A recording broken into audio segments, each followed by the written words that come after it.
Hello, and welcome to Heart Healing Conversation. This is a place where we normalize the emotions that come with navigating life.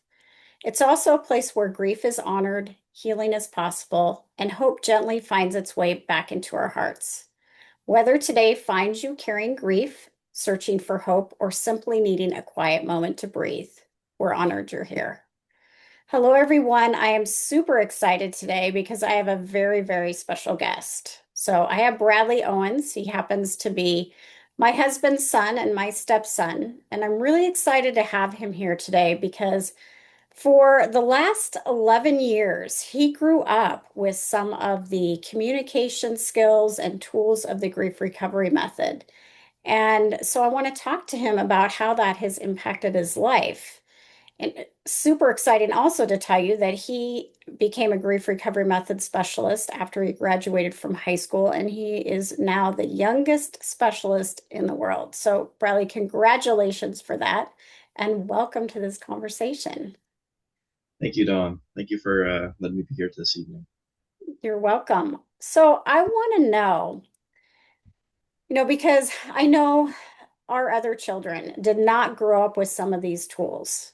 And I feel like you were definitely an advantage to have both your dad and myself teaching you what it is to be emotionally honest and to honor the things that come up in your life that hurt you versus trying to keep busy, stuff them down, that kind of thing. So tell me a little bit about how it's been to grow up with these.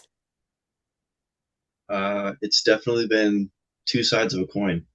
One side being, I remember being a little boy, and life was interesting. It was interesting from the start, and it was kind of hard to be that emotional honesty when there wasn't a lot of emotional honesty happening in a household. And being a little boy, you become very receptive, and you start to pick up on do's and don'ts, and a lot of don'ts is don't talk. Mhm. And a lot of do's is just kind of keep to yourself. And I remember when my dad um, joined the Grief Recovery Institute, and it was the coin flipped to the side. He started working on himself, and I noticed him become a completely different man, completely different father. He became more emotionally honest and more present in not only his life but mine. So it gave me a stronger relationship with him. But it started to build back a bridge of emotional honesty that I didn't know I lost.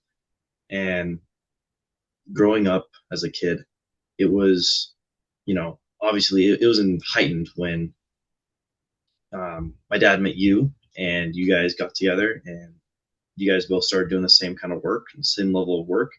And now it just became like, taking my double dose that I skipped out on for the first few years of my life. Mhm. It was super, super helpful during the times that were tough in middle school and high school to kind of come home to a safe household, a safe emotional household, where as a young man, where I could be emotionally honest and I could truly be who I am on the inside, now on the outside, and it was definitely the other side of the coin that I want to stay on.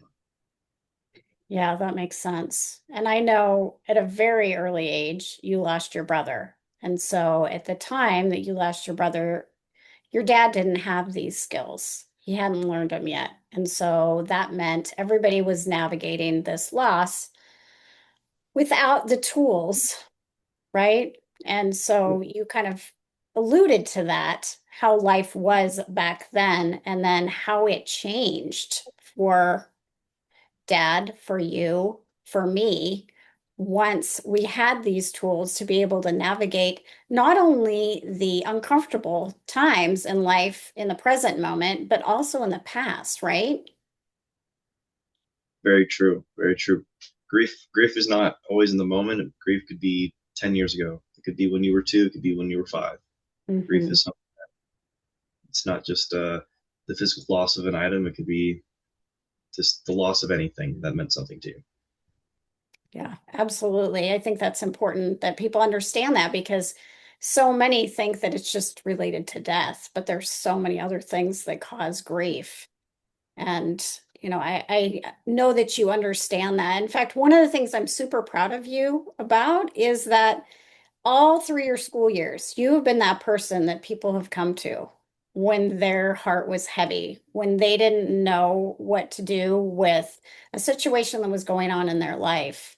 And it seemed like you were always the one. It was like, I need to talk to Bradley. And I remember so many evenings you saying, well, so and so reached out to me because they were really struggling, and I just listened. And so tell me a little bit about how that feels to have those skills as you are, in high school when most kids, they don't even understand, how to be a listening heart and to how to just hold space for someone. It's it's honestly an unreal feeling, especially over the last, I would say, 5 years, Mhm. where I've gotten to grow up a little bit more, and I've started to realize, okay, I'm not a boy anymore. I'm starting to work towards becoming a young man, and learning, in my opinion, fundamentals and ideologies of a young man should have. Mhm. And one of those things is being like that go-to. And actually, on my a little used to be my book stand, now has a few of my awards and a few other things that I've collected in the last few years. There's also letters. There's letters from people that I knew, people that I've met, and some of them stem back from 3, 4 years ago. Some of them stem back to last year, or it's it's a good feeling to know that in a world of chaos, there's at least a calm spot somewhere that people can find, a form of refuge, even if it's for a 15-minute conversation with a hug at the end of it, or if it's a phone number they don't know that we trade and I keep in touch with people. It's for me, it's a good feeling to know that I'm making the world a better place and I'm leaving it better than I found it. But Yeah. there's times that I go read those letters and you know there's names that I tend to forget about just because our lives get busy. And some of those letters that I have 20, 30, 40 people's names on them because everyone wanted to sign something because they had something nice to say. Mhm. It's it's a just an unreal feeling to know that you're doing something that others aren't. It's not that they aren't in the know, but it's your place to teach them. Absolutely. And this isn't, most people don't know about some of these skills. If we aren't grown, when we're growing up, if we aren't taught them, then it's something we have to learn as adults. And thankfully, you were taught some of these as you were growing up, and then you went through the grief recovery certification. And I know both your dad and I were both encouraging you to do it. When you finished it, were you grateful that you had gone through it? I was grateful that I officially have gone through it now, Right. and not over long long conversations on the little sofa I sit on downstairs, or at the dinner table, or across the kitchen island. Mhm. It felt good to sit behind a screen with other people going through it for the first time themselves, and officially putting on that stamp of, yeah, I finally have gone through it, and it was a good feeling. It was it wasn't maybe the most fun waking up and stand on long days, but I was engaged the whole day, and there wasn't a moment that it didn't feel good, going out in my breakout rooms with people that total strangers to me. Mhm. They're 2, 3 thousand miles across the country, and yet again within a few days period, they felt pretty close. Mhm. Yeah, I've And always been amazed because, you can meet these people online when you go through this deeply personal process, and like you don't feel so alone anymore. That's what I always experience, which is amazing. And I think it's wonderful because most of us feel alone in our lives at different times. Like, nobody really understands. Like, I don't have anybody to talk to. And so I think that this program really encourages others to connect, at that deep level and remind them there are people that care. There are people that will listen and will support you in whatever you're going through in life. yeah, very true. Very true. So, as you're moving through life, you just graduated. You're going into the Air Force soon in like a month and 1 day, looks like. So, how do you see this helping you as you start your career? Man, I see it helping me a million ways. I think I'll go chronologically here. Um, for the Air Force, it's going to help me in many ways where, I'm going to be sitting inside that bay at basic training. Just got done being yelled at, doing a bunch of push-ups and, getting broken down to get built back up um, for the military lifestyle. But I know at the end of the day, before I head to bed, I'm going to be able to emotionally decompress and I'm going to be able to like wash myself clean of all of the emotional hardship that I just went through throughout the 24 hours in that day. Right. And, wake up and feel just as good as the day before to do it all again. Hmm. And I know that's going to carry into my future, especially like it's helped out in my personal life as well with friends, family. But I've also made pretty good strides with my girlfriend. Um, she was not introduced to the grief recovery method, and when we got together, um, it's like this. I've usually been pretty good and pretty perceptive on people, where I have a good feeler. It's like, all right, I know you got something going on in here, and I'm going to figure out how to get in there. You Right. know, and that I did with her, as much as she may not appreciate it. Um, me, kind of digging in there a little bit and trying to get her to be emotionally honest. She became emotionally honest, Mhm. and in the relationship that we've had for 6 months, um, it's amazing. And my girlfriend, she lived in Fairbanks, Alaska. She just moved down to Jacksonville, Florida, and I'm stuck here in Central Oregon. So really long distance is quite a deal, but the only thing that we truly have is faith and communication. Mhm. And when communication can be based upon emotional honesty at times, Right. it makes the relationship just as strong as if we were right next to each other. Mhm. Um, I can't tell you how many times in that relationship, or like on a long night, she would text me, "Hey, I got something on my mind. Can I share with you?" I'm like, "Yeah, I'm heart with yours. What can I do for you?" And we would, have a FaceTime until midnight at night, and she's just confessing her feelings. She's Mhm. being emotionally honest and being truthful about how she is in the inside, not on the outside. And it felt good for me. It felt really good. Not only as someone who cares about her very much, but it felt good as a young man to feel that I get to fulfill like that role, that I'm the go-to. I can help and support those that I care about. And you know, it's hard with her just moving down to college for Jacksonville, Florida. It's a hard thing, and but her and I, we've been emotionally honest through it all, and it's helped out our relationship. It's brought us closer. With my friends, it's brought me closer because if they go say something sly or they're being kind of distant and cold, it's because they got something going on the inside that they're Right. putting on the outside, and it makes it really easy to put them to the fire, their feet to the fire, not literally, but figuratively, and get them to start being honest. And when they get honest, they apologize, but then they're like, "All right, you caught me. Hand in the cookie jar. I need to talk about these feelings of mine," and they do, and it's nice because the relationships that have standed in time, and now that I've grown up some more and I've got to use these skills, Mhm. those relationships are going to be unbroken. They will not be breakable anymore.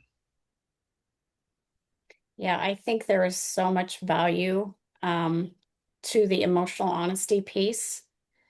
Many of us were taught, and I think you kind of talked about this in your childhood too. It's like, well, let's not talk about the way that we feel. Let's just try and be strong. And, that just leads us down some really slippery slopes, to be honest. I mean, as I look at the military, and you're going to see this, there's some things that throughout time are prevalent, like use of alcohol heavily. Well, when you have to be out, on the battlefield or doing what you're doing and don't have the tools to process those emotions, it becomes very uncomfortable. And so all of us naturally do things to numb ourselves. And the problem with it is it's only a temporary fix. Like it doesn't permanently take that pain away, right? And so I think with you going into the military with these skills is going to help you tremendously.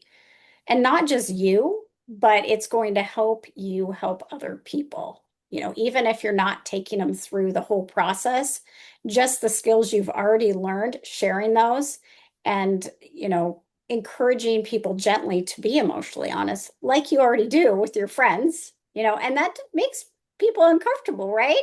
But Mhm. but there's so much value in it. And I think once people start opening up, they realize that it feels good to be able to express themselves when in the past, no one has maybe made them feel like what they had to say was worthy, was important. Because oftentimes people are so busy with their lives, they don't take the time to sit and listen, right? Yeah, it's a very, very true statement. People tend to be like, "Oh no, no, you're fine, you're okay, you'll be good. Just gotta get through it. Pull yourself up by the bootstraps. Go eat some ice cream, stuff your face. Mhm. Here's a drink." Um, they're trying to fill the space. They're trying to fill a void within that's it's not. There's not a big enough cork that's gonna fill that up for a minute. And Yeah, with people, like, people don't want to see people uncomfortable. It's uncomfortable for them because they haven't dealt with their stuff. right. So when someone's trying to be emotionally honest, they're like, "Well, I don't know. I freak out," and then they shut them down because they're like, "Well, I can't even look at myself in the mirror when it comes to my emotional feelings. Mhm. How could I help someone when I haven't helped myself?" Yeah. And that's So sad. it is an aggressive loop of just stuffing feelings and pulling yourself up at the bootstraps. Mhm. Yeah, it's very sad. And it's also sad when we want to help people, but they don't want to help themselves, right? We try It's very true. repeatedly and, they are stuck and they don't know how to get out. And sometimes people don't want to get out. But, that's like, I'm so proud of you that you've gone through this because you have these tools so that you don't get stuck, so you can process things, so you can move through them instead of allowing them to affect every aspect of your life. And, like, especially this new relationship, right? You want it to be beautiful, you want to keep developing it. And with that emotional honesty, you're going to be able to navigate things much easier than two 18-year-olds that don't have these skills. Yeah, very So, true. one thing I want to bring up is you went through COVID, which was a very difficult time for kids. It was hard for all of us, really, but you lost kind of your social network because you weren't going to school. So, you were homeschooled. The world was a different place. Tell me how it felt to go through that. I mean, yes, you did have some of these communication skills and stuff, but still, there is a lot of grief that people just don't talk about in relation to COVID. Yeah, that is another very yet true statement. COVID was interesting. COVID happened in my seventh and eighth grade year, Hmm. and it didn't lift until me heading into high school. And even then, there was still kind of weird programs and weird, things put in place for safety reasons, Right. AB classes and stuff. And it for me, I don't know if I could speak that it's the same for everyone, but definitely for me, it was. I found a lot of strive in kind of being by myself and being with people who are only going to benefit me. Mm. Because when being home, it kind of gave me time to reflect. It gave me time to to sit by myself and not be surrounded by two, three, 400 other kids that are all trying to one up each other and impress each other. And who's got the new, the newest, coolest shoes? Who's got cool jeans? Who's got, cool hats? And it just kind of gave me that time, in my opinion, a very, very crucial time being a young boy. And it gave me all the time in the world to just sit back and start building what I thought was morals and what I thought was right and wrong, and the image that I wanted to bring myself back into when the light did come back from Mhm. COVID. Um, like, a lot of people, um, you know, which is understandable. A lot of people slipped. They fell backwards because they relied so heavily on outward social connection that Mhm. they didn't have an internal like structure. They didn't like internally, they're not sound internally because they are always projecting to look cool on the outside, but they haven't worked on the inside yet. So I Mhm. think during COVID, it gave people um, the opportunity to build that internal strength of, all right, I'm not going to eat a bunch of junk food. I'm not going to do this. I'm not going to, you know, drink a lot. I'm not going to get wasted. I'm not going to do this. Like we get again, a lot of people slipped into that because they didn't have that internal discipline of Mhm. being okay by being by themselves. To be like, I'm good. I'm good. I could be good on the inside and the outside for people. Right. And for me, I took the opportunity as a good moment, to build a strong internal character, and it made it a lot easier when you didn't have to deal with a lot of you know drama in school, and you didn't have to do all that kind of stuff. It made it easier, to just really like compartmentalize. Like, all right, I'm doing school, doing my homeschool stuff, doing the school. All right, cool, we're good to go. And it made it easier. All right, I'm gonna go do this stuff now, but it wasn't all intermingled, so that I could start to differentiate everything in my life, and Right. it allowed me to have emotional honesty. Yeah. So if you think back to like the last 11 years when you were growing up with some of these principles, right? And communication skills. If you didn't have those, how would your childhood, do you think, look differently? And today? Hmm. So that's a good one. I don't think I would be sitting here today. That's one. I not in the world, but in this conversation. Mm. Uh, I Before COVID, I used to wear like tennis shoes, sweatpants, and sweatshirts. I was just some little kid that wanted to wear sweats all the time. During COVID, I made the switch. All right, cool. I'm gonna get up, get bought boots, bought my first hat, bought my first button up, bought my first pair of jeans, and switched. Basically shedded the old me to become a new person. So that also changed. But that changed because I wanted to change. I had that internal strength from all the tools that I've been using to be like, all right, cool. I'm comfortable with addressing how I'm feeling. I'm not Mhm. just gonna drown in sorrow. I'm not gonna drown in these feelings. Right. I'm gonna attack them and then figure out, okay, feel good now. Feel good that I've vented. I feel good that I've been emotionally honest to people that are close to me that I trust. Mhm. But I think it would have completely put me down, not even a parallel path. I think I would have been at a lower spot in my life than I am today. Mhm. Well, I think you're in a really good spot. I just want to tell you that. I'm proud of you. And, you've had a lot of things that you've had to navigate during your 18 years here on this earth. And, like anybody, you could have chose to just be a victim. And you've never chosen that. You've always chosen a different road. What is this here to teach me? How can I grow from this? And how can I become a different person because of it? This is happening for me in some way, even though it's uncomfortable. And so I really appreciate that about you because I talk to people all the time that really are sunk into that victim role. And that doesn't lead us to the places that we want to be in life, right?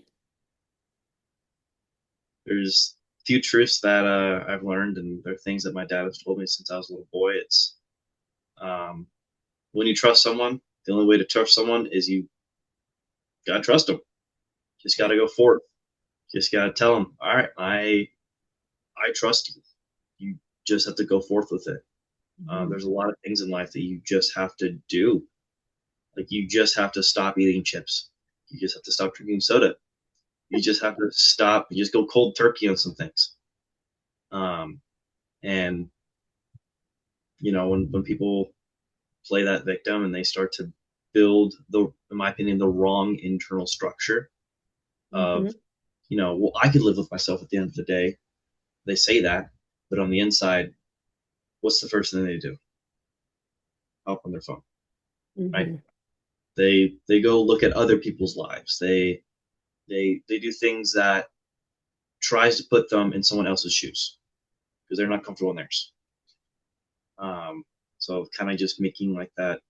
All right, cool. Let me just get the dust off my shoulders and let me just change. Let me just go for it. Just make the most of what's in front of me. Yeah. I truly appreciate that about you. And I think, you know, that's going to benefit you so much moving forward in the military and the life that you create. I'm really excited to see where you go with all of this in the future. So, if there was one thing, like one bit of advice you would give people in relation to their emotional health, emotional pain, like what would it be? What would you say? It's But again, it's an opportunity to say the most with very little time almost. Um, we're all human. Every single one of us is. We're all human. We're all gonna sit there and slip up and say something wrong. We're all gonna accidentally forget a birthday. We're all gonna accidentally, you know, forget what seemed maybe not as important to us, but it meant the world to someone else. That's gonna happen. We're all gonna forget something one time. And giving each other that moment of grace, uh, that will mean a lot. It's going to Mhm. change a lot. It's going to change a lot within you. It's going to teach patience. It's going to teach, you know, more of like emotional balance because you're not going to be like, oh, they forgot my birthday. How could they? And then you'll swing the pendulum the wrong way. Right. And then you'll get in trouble for it because you'll go to confront them with the wrong mindset. And then that Mhm. relationship may ever be frayed. It'll never be the same. And we are all human at the end of the day. We all try our best. We all wake up, you know, around the same times. We all get in our cars and go to work. We all, enjoy the same things. All of us like, fireworks. Well, maybe some not, maybe not all, but all of us like dogs or cats. All of us like animals. All of us like horses. All of us like the blue sky. All of us like clouds. Mhm. All of us, all of us are together in this. We're in this together every day. And as well, I had a conversation with a very good friend of mine. Um, his name's Corbin, and he was struggling with some things on the inside um, that most young men struggle with. And I gave him advice, and I allowed space to be so he could be emotionally honest, and that changed. He's like he has self confidence like I haven't seen. He's built himself up, and that's him building himself up. That's not me. That's him because he's making the decision to change. And he said something. He said along the lines of, "I realize as a young man, um, to be a man doesn't mean I have to be boastful. It doesn't mean I have to be this big burly man." And that struck with me, especially in today's society where um, what seems like there's kind of a movement for. is like recognition of like men's mental health. There's kind of a movement for that. It's kind of a recognition, but it is truly the recognition of everyone's health, and everyone's mental well-being. Mhm. Uh, but I could say to a lot of young men out there is as a I don't know, this is not cold, but it's you. It's you that changes. It's you that only changes you. Mhm. And you know, if there's something you want to change, you just have to do it. If there's something you want to get, go get it and figure out how to get there. Because you know, it's in a world where it seems like everyone is so focused on themselves. Mhm. It's okay to slow down. It's okay to be like, all right, whoa, okay, wow, I just got done running for the last 11 years of my life. Let me walk for a minute. Yeah. Let me look at what's going on around me. Let me look at the relationships that I hold. Mhm. Am I good with them? Have I called that friend yet? We'll give them a call. You call them, Mhm. you slow down in life and you can take a breath, and that is okay. It is okay to take a breath. It is okay to slow down. Um, yeah, to a lot of young men out there, it's kind of like crazy talk. It's crazy talk. What do you mean I can't slow down? I have a million things to go do. I can't slow down. I have all these ambitions, and you just it's okay to slow down and just become emotionally honest. Mhm. Because what I've learned, also as now a young man, is my buddy's so true. I don't believe a man is this big burly, big old mustache, huge beard, the lumberjack, axe over his shoulder, right? He's not this trucker guy, he's not this figure of strength. He's not, this just like total like wow, like this guy, he's stone cold, right? Mhm. I don't believe that makes a man. I believe what makes a man is time and place, where a man could sit there and give two sides of a hand, two sides of a coin, Mhm. right? The side of all right, we got things we got to get done, and let's drive, let's go, let's run. And then the side of let's slow down and let's talk about this. Let's become emotionally honest. Because as a man, most men look at like, I don't want to talk about my feelings. I'd rather go grab a beer with the guys. But it's okay to say, wow, I'm not gonna lie, today was a rough one. Today was hard. Yeah. You know, it's okay to slow down and say that. Mhm. And if someone ridicules you for saying something like that, that's on them. That's not on you. Mhm. Don't shut down because they said something. Because actually, that says something more about them on the inside than you does on the outside. True. Because they have things that they're fighting on the inside that they're trying to. It's like that awkward feeling comes back to like, whoa, whoa, whoa, emotions are happening. I haven't dealt with me. How can I help you? This is weird. Let's just stick to drinking beers. Like, Mhm. let's just keep it simple here. But as a young man, I think it's that full balance. It's a well-roundedness that not only you know everyone should have, but in my opinion, what I've seen other young men, I like to help other young men get there in their lives, where they can just not only no chivalry, because I believe in that so much, um, but also be there in support of those that they love, because eventually in their future they're probably going to be that go-to. They're going to have the right tools to become that go-to Right. in the future. If they have a daughter or they have a son or they have a friend, they have a wife, they have a girlfriend, they have a grandson, granddaughter, however far down in their future, are they going to have the tools to sit there and be like, well, come on, kid, pull yourself up with the bootstraps? Well, you were told that as a kid. Did that feel good? Well, not particularly. Okay. There's time and place. There's time and place. If a kid's being a brat, be like, all right, come on, kid, throw up some dirt on it. Let's go. But if a kid needs to say something, allow space to happen. Mhm. Um, there's a really powerful quote I learned at the beginning of this year. It's be the man that you do your 8-year-old self proud by, and the 80 year self proud by. Mm, I love that. It's a beautiful quote. And I really appreciate what you just shared. I think many people believe that choosing to show their emotions and talk about them is a weakness. And it's absolutely a strength. It takes a lot more strength to talk about how you're feeling inside than to just push it down and go drink that beer with the guys, right?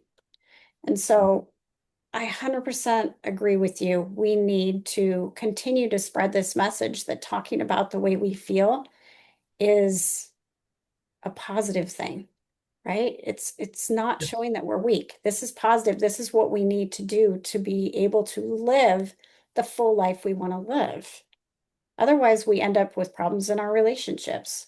And I appreciate the fact that like you are starting this new relationship using these tools of being emotionally honest instead of stuffing your feelings, because that creates a beautiful foundation that's going to, take your relationship to great places.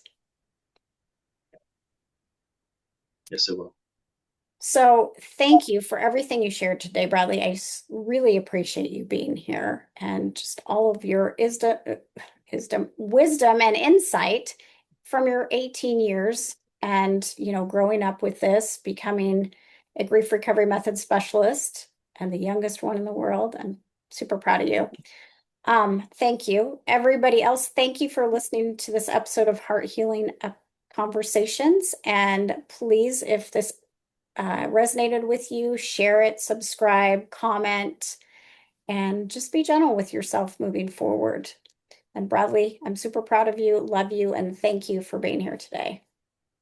I love you too. Thank you for having me. Bye.